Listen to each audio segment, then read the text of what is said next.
Pourriez-vous me donner le nom de l'un des tout premiers apôtres des païens, plusieurs années avant saint Paul ? Eh bien, cet apôtre, c'est une femme, c'est la Samaritaine que nous croisons aujourd'hui.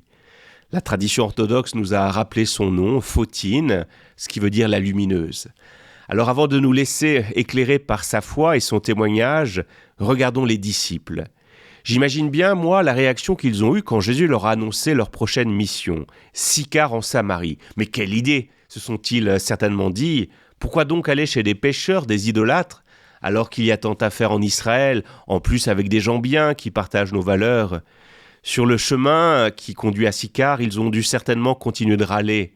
Alors quand ils sont arrivés à destination, on ne peut pas dire qu'ils avaient des sentiments très évangéliques. Quand ils vont partir visiter les villages pour évangéliser, ils vont le faire avec ce sentiment de supériorité. Ils vont autrement dit balconner, selon le beau néologisme du pape François, déjà évoqué cette semaine. Leur mission ne peut dans ces conditions que se solder par un échec. Il ne leur reste plus alors qu'une seule chose à faire, secouer la poussière de leurs chaussures pour partir et rejoindre une contrée plus hospitalière avec des hommes et des femmes civilisés. Sauf que de retour de mission, il tombe sur Jésus en pleine discussion avec une femme. Oui, une femme. Qu'est-ce qu'il peut bien lui raconter, se disent-ils ? N'a-t-il pas peur de perdre son temps ? Et qu'est-ce qu'on va dire de lui et de nous au passage ? Là encore, je me mets facilement à leur place, d'autant que la rumeur sur qui est cette femme a vite fait de les rejoindre. Cette femme, c'est une pécheresse notoire. Oui, doivent-ils se dire, Jésus a parfois de drôles de manières et de drôles de fréquentations. N'avez-vous jamais eu pareille pensée ? Si ce n'est pour Jésus, du moins peut-être pour notre pape François. Mais regardons maintenant la Samaritaine et la belle conversation qu'elle a avec Jésus. Ce qui a dû vous frapper à l'écoute de ce texte est bien sa longueur. On a là, je crois, deux informations capitales pour nous. La première, c'est que la foi est toujours une affaire de rencontre, de cœur à cœur avec Jésus. L'évangélisation de masse n'existe pas. Il faut en effet rencontrer les âmes les unes après les autres pour les conduire patiemment au Christ. Et donc, c'est là la deuxième chose, il faut prendre son temps. Une petite anecdote à ce sujet.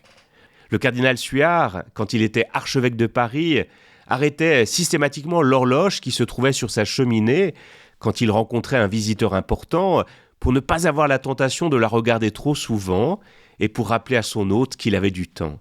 Voilà une très belle attention. Mais revenons à Jésus.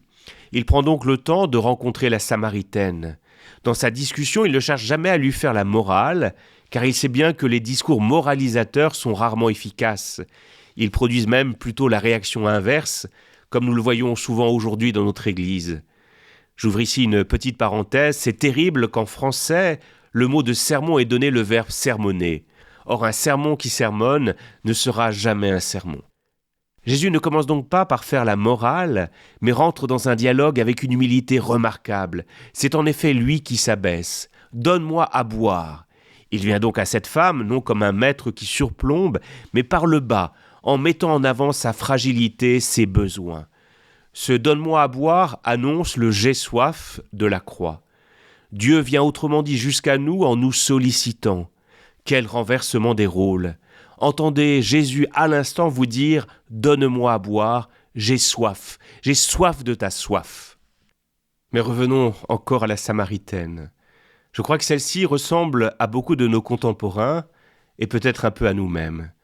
Cette femme, elle a dans son cœur une aspiration à l'absolu. Elle a en elle un désir de sens, un appel à plus, dont elle est bien incapable de trouver la réponse dans son existence. Alors, elle cherche à combler ce vide. Comment ? Eh bien, par la consommation, par la conquête.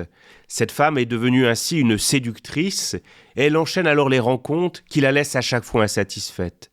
5 maris, et elle en est toujours au même plan, peut-être même encore plus malheureuse aujourd'hui.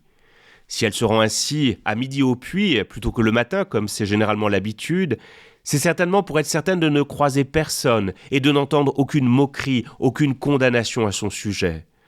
Oui, elle ressemble, notre Samaritaine, à nos contemporains, à nous-mêmes, trompés par notre société marchande, qui nous redit que la réponse à notre soif se trouve dans toujours plus de consommation.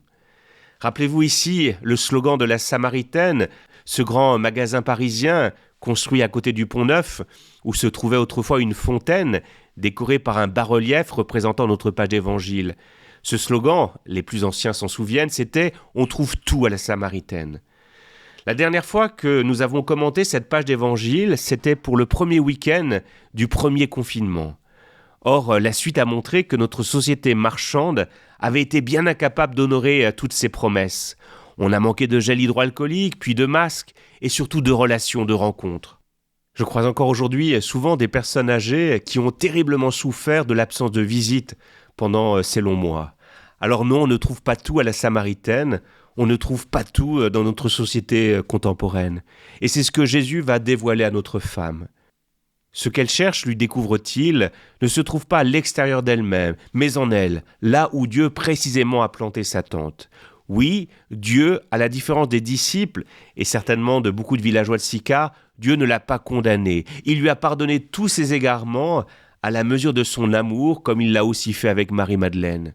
Il est difficile ici de commenter ce qui se passe dans le cœur de Photine, parce que l'amour de Dieu n'est pas un concept que l'on pourrait exprimer par un discours.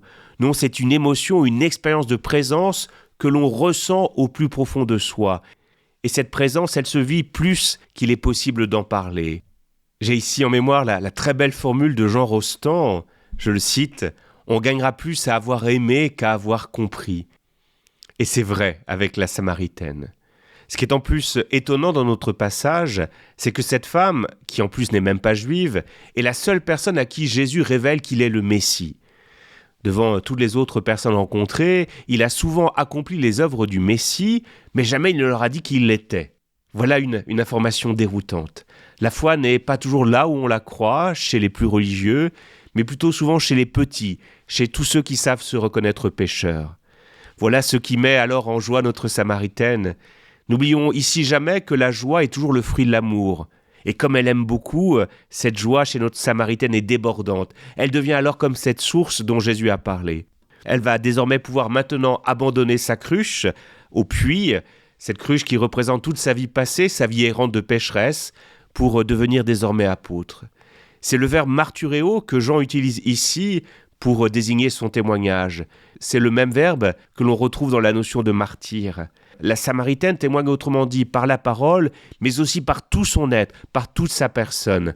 Alors elle va réussir à évangéliser là où les disciples avaient échoué, et Sychar va en être transformé. Alors prions pour nous mettre à l'école de notre Samaritaine, à qui nous pouvons aussi confier tous les catéchumènes qui vont vivre ce dimanche le premier scrutin.